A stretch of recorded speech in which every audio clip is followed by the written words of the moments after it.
ఒక్కడ కూడా గుర్తుపెట్టుకోండి. ఈరోజు ఏ కేసులు అయితే వేస్తున్నారు, ఈ కేసులు ఈ రోజుకైతే జడ్జిమెంట్ టైం పడుతుంది. ఇదే కేసు 3 ఏళ్ళు 4 ఏళ్ళు ఖచ్చితంగా విచారణ ట్రైల్ అయ్యేటప్పటికి వస్తుంది.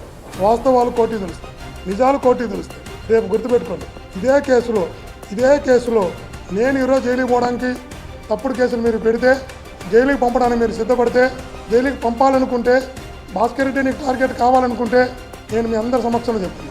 నన్ను ఎతకవలసిన అవసరం ఎవరికి లేదు. నా ఫోన్ ఆపు చేయండి, నేను ఎక్కడికి వెళ్ళను.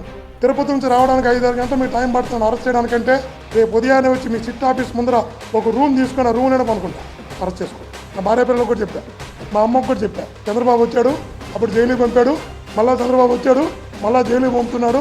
ఓకే, దేవుడు ఉన్నాడు నా పక్క, న్యాయం ఉంది నా పక్క, నేను సిద్ధంగా ఉన్నా చెప్తే వాళ్ళు కూడా చెప్పారు. దేవుడు మన వెనకాల ఉన్నంతకాలం ఇవేమి నిలవు, నువ్వు ధైర్యంగా వెళ్ళరా, కావాలంటే ఇబ్బంది లేదు. మా అమ్మ కూడా చెప్పి భయపడాల్సిన మా అమ్మ కూడా.